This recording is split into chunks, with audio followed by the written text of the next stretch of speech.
a Highland malt made in the Speyside way. This dram is all in the whiskey making family, and I will grant you one hint as to which one it is. Did you catch that? Stay tuned for today's camp dram at the camp.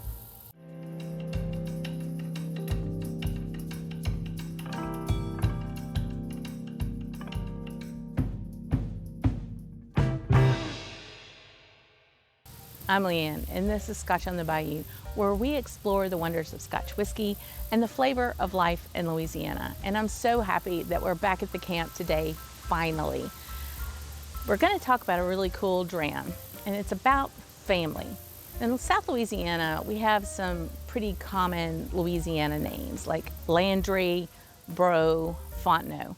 Well, it seems to me in Scotland, there are quite a few distilleries that are owned by the Grant family, or variations of the Grants. Today's camp dram comes from a family-owned business, a distillery that's being run by the 5th and 6th generation of the J&G Grant family, and that is Glenfarclas. Today, we'll talk about the 10-year-old expression. Some interesting things about the distillery. You know, through all those years, it could not have been easy, much less working in a family business. I mean, do we all like all our family? Think about that for a minute. But they had some times that were not good for them. But how they dealt with that adversity actually played a part in how we enjoy whiskey today. For example, in the 60s, they lost a big contract to supply whiskey to a blender. And of course, blends were predominantly, pretty much as they are really today, the preferred way of Scotch. They, instead of shirking back and saying, oh gee, what are we gonna do? They basically doubled down and started increasing production to make their own version and their own named single malt. And in 1968, Glenfarclas was the first to commercially market a cask strength single malt whiskey. That was called the 105. And today, they make 3.5 million liters, and about 2/3 of that goes into single malt. I first had this expression, the 10-year-old, at my company's Christmas party. It was held at a hotel down in New Orleans. And, you know, kind of slim pickings. So I was looking around the bar to see what was there and what actually had most of its bottles still available. And found this, I was like, well, let's go ahead and try it. And I was really pleasantly surprised with it at the time. It was easy to drink, not too convoluted. It was great in a social setting.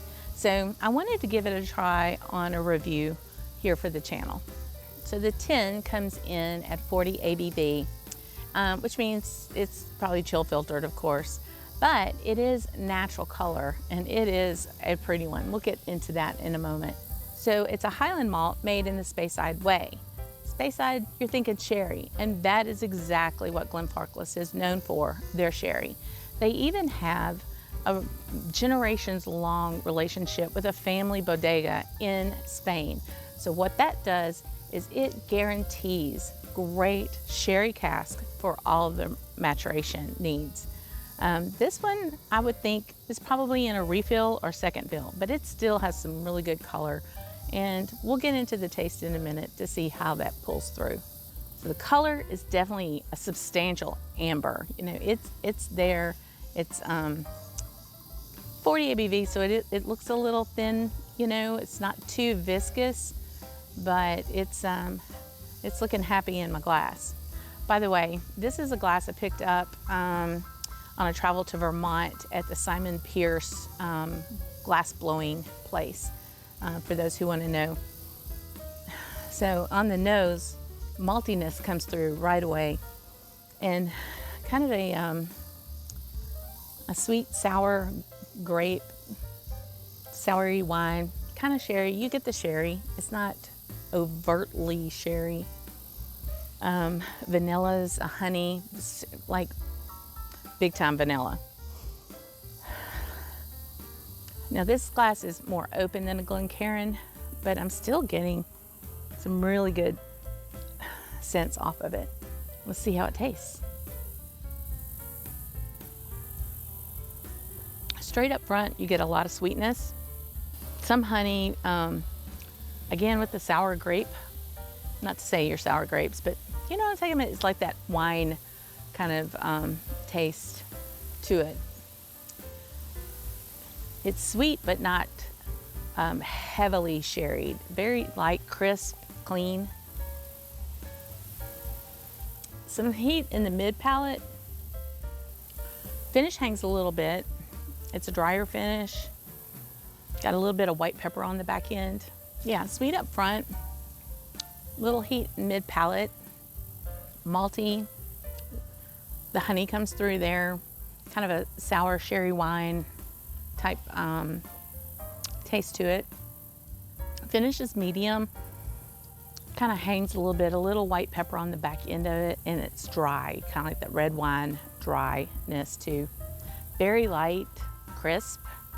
It is not heavy like a sherry bomb would be, so that's why I'm thinking that second or third fill for this 10-year.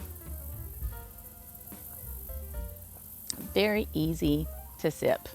Now this is a great dram. It's a sherry dram, but not what I would call a sherry bomb.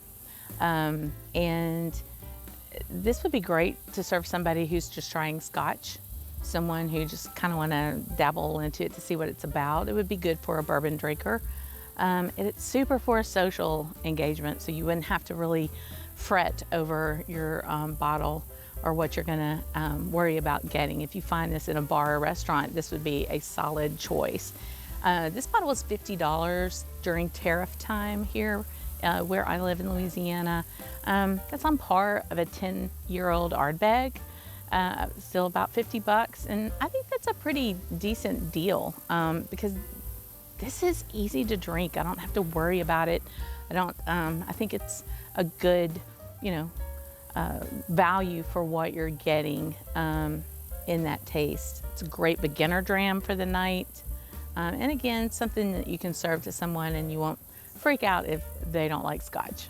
So tell me in the comments if you've tried any Glenfarclas, and if so, which one is your favorite? I have a review of the 17 on my blog, scotchonthebayou.com, so check that out. Glenfarclas is all about that sherry life, and this is just the tip of the iceberg. They go into some really interesting longevities between their 12, 15, 17, 21, and a 25-year-old. The 105 I mentioned earlier, and then they get into the family casks that are vintages and pretty much out of most everybody I know's price range, but something to consider if you're into high-end sherry. So take a look at this one and let me know what you think about it in the comments. So another update on the camp.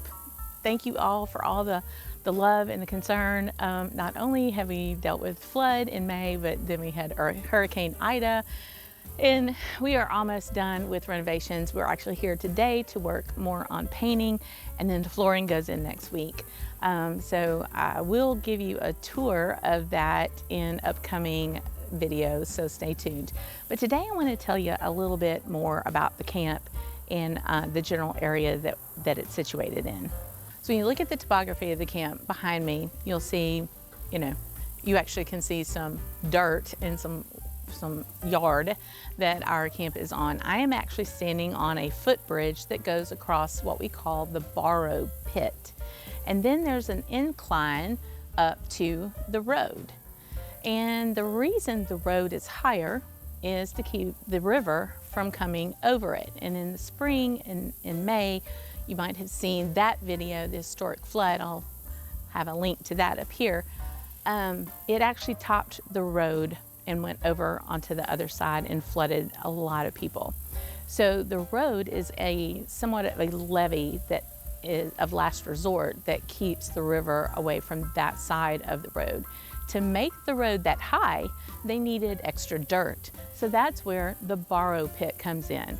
This long bayou was literally man-made because the dirt was scooped up out of this and put into the roadbed to make it higher so that the road could be much higher than area around it, and therefore keep water off the other side of the road and the road itself. And in doing that, it created its own ecology within this borrow pit. There are fish, there are alligators, turtles, you name it, snakes and everything down into the borrow pit. It is an ecosystem all in its own. And also, the open-aired area of the borrow pit is like a bird superhighway. We can sit on our front porch and watch birds just fly up and down the borrow pit and getting up and down the bayou, and it's just a really neat, wonderful experience. If you liked this video, please give it a thumbs up. It helps my channel a whole lot. We're over 500 now, so thank you for that. Subscribers, hit that red button and the bell for notification on when my next video comes out. Thanks so much, and until next time, Sláinte y'all.